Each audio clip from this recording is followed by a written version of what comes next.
I used to say yes to everything. Let me tell you how that almost destroyed me, and how learning to say no rebuilt me into someone I actually recognize in the mirror. My name is Peter, I'm 35 now, and I run a small carpentry business that I love. I have time for my daughter.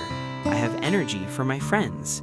I sleep through the night without my jaw aching from grinding my teeth. 3 years ago, none of that was true. 3 years ago, I was a ghost haunting my own life, saying yes to everyone except myself. This is the story of how I learned that boundaries aren't walls, they're doors. And for the first 32 years of my life, I'd left every single one wide open, letting anyone and everyone walk right through. The breaking point didn't look dramatic. That's the thing about breaking. You expect thunder, but usually it's just a quiet snap that you feel more than hear. I was sitting in my car outside my own house. It was 11 p.m. on a Tuesday. I'd just driven home from helping my coworker Marcus move. Again, the third time in 6 months. My back was screaming. My phone showed 17 unread texts, all requests. Pick up this, cover that shift, loan this amount, listen to this problem, fix this crisis. My daughter's drawing was on the dashboard. She's 6 now, she was 4 then. The drawing showed our family, her, me, her mom. But she'd drawn me with a phone for a face, because that's what she saw. A man who was never present, even when present. A man who was always somewhere else, solving someone else's emergency. I couldn't make myself open the car door. I sat there, engine off, streetlight buzzing, and I realized I didn't want to go inside. I didn't want to exist in my own life, because my life wasn't mine. It was a collection of obligations I'd accumulated like a hoarder collects trash, and I couldn't see the floor anymore. I said yes to everything because I thought that's what good people did, what reliable people did, what lovable people did.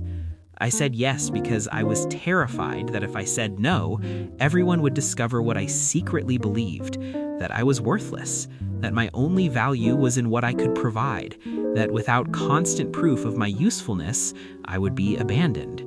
So I gave and gave and gave, and I received resentment, burnout, a daughter who knew my voicemail better than my face, a wife who'd stopped asking for my attention because she'd learned not to expect it, a body that was failing me in ways I couldn't ignore anymore.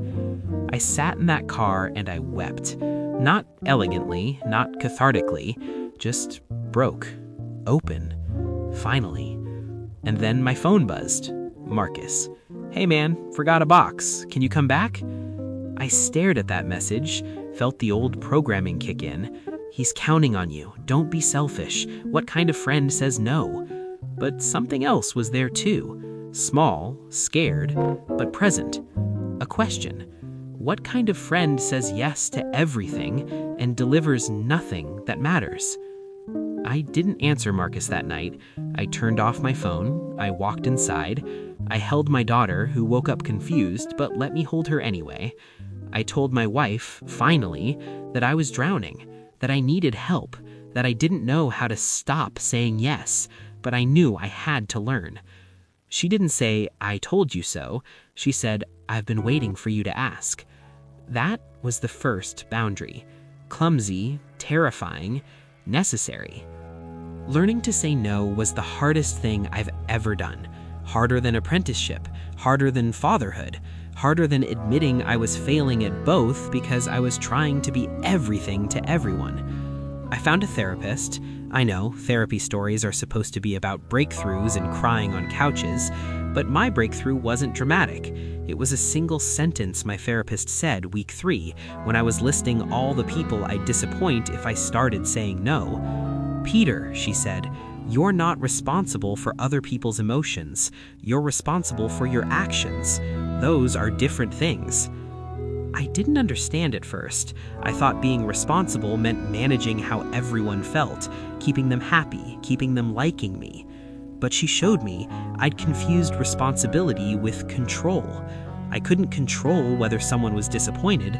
I could only control whether I was being honest, whether I was keeping my word to myself, whether I was showing up fully for the commitments I actually chose, instead of fragmenting myself across 100 half-kept promises.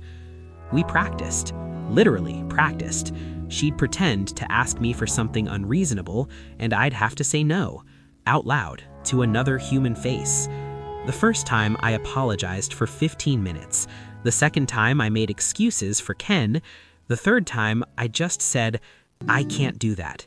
And then, miracle, I stopped talking. She smiled.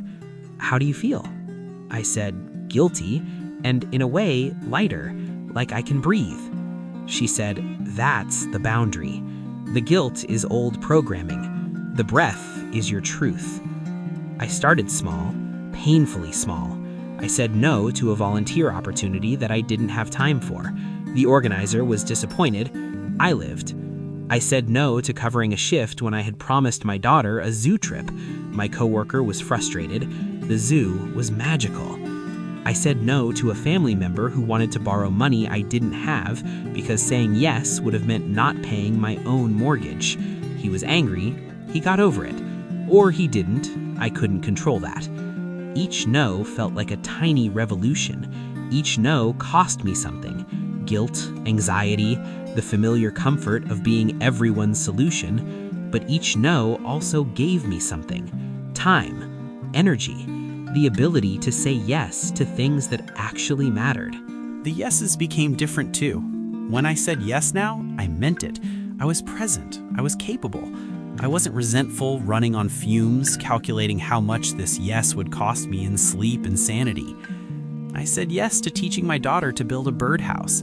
We made it together, badly, beautifully. She drew a new picture, me with a hammer for a face, but smiling. Progress. I said yes to date nights with my wife, actual dates, planned in advance, phone left in the car. We remembered why we liked each other. I said yes to my business, real investment, real growth, not just taking every job that walked through the door. I learned to charge what I was worth, to decline projects that didn't fit, to build slowly and sustainably instead of frantically and destructively. The carpentry helped. There's something about wood that teaches boundaries. You can't rush it. You can't force it. You have to respect the grain, the limits of the material, the necessary space between joints so everything can breathe and settle and hold. I started building furniture with visible joinery, dovetails, mortise and tenon, connections that showed their structure honestly. No hiding, no pretending seamlessness where effort existed. My customers loved it. They said it felt authentic, real. I told them the strongest joints need space. Compression without room to move creates cracks. Boundaries make the structure hold. I was talking about furniture. I was talking about myself. Marcus came back. Of course he did. The people who rely on constant yeses always test the new boundaries first. He needed help moving again, fourth time. I'd helped the last 3. He assumed the fourth was automatic. I told him no. Not cruelly, not with explanation or justification or the 15-minute apology I'd practiced away. Just, I can't help you move this time. I hope it goes well. He pushed. Come on, man. You're the only one with a truck. I can't, I repeated.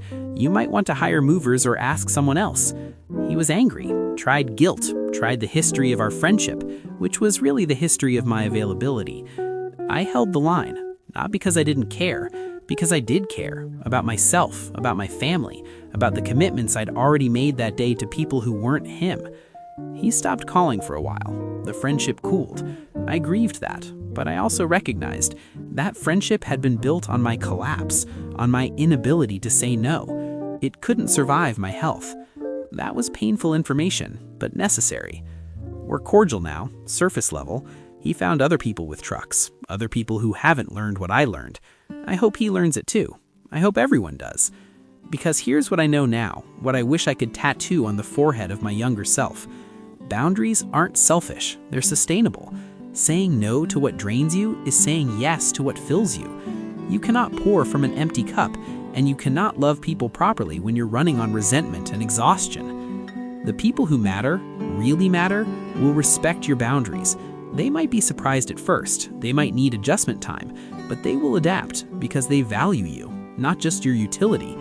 The people who don't respect your boundaries, they were never seeing you. They were seeing a resource, a solution, an extension of their own needs.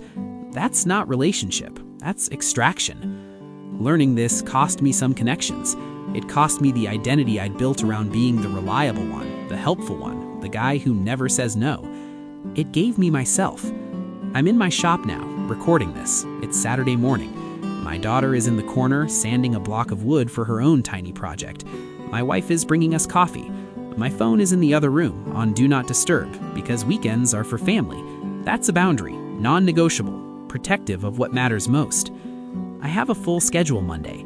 Clients I chose, projects I'm excited about, work that pays me fairly and uses my skills well. I said yes to all of it consciously. I have space for it. I have energy for it. I also have space for the unexpected, the friend who actually needs help, not the constant takers, but the rare emergency, the genuine crisis. I can show up for that now, fully, without resentment, because my yes is mine to give, not demanded by default. The jar on my workbench holds copper coins. My grandmother's lesson, adapted. Money grows when it moves. Boundaries work the same way. They define the space where your life happens. They create the structure that holds everything else up. I'm Peter. I'm a carpenter, a father, a friend, a husband. I'm reliable, but not at my own expense. I'm helpful, but not helpless. I'm present, finally, in my own life. And if you're watching this and you're where I was, saying yes to everyone, disappearing into obligation, terrified that no will make you unlovable, I want you to hear this. You are allowed to have limits. You are allowed to need rest. You are allowed to disappoint people by being honest, rather than destroy yourself by being false. Start with one no, one small boundary, one moment of choosing yourself. It will feel terrible. Then it will feel possible. Then it will feel like breathing. That's the door. That's your life waiting on the other side. Walk through.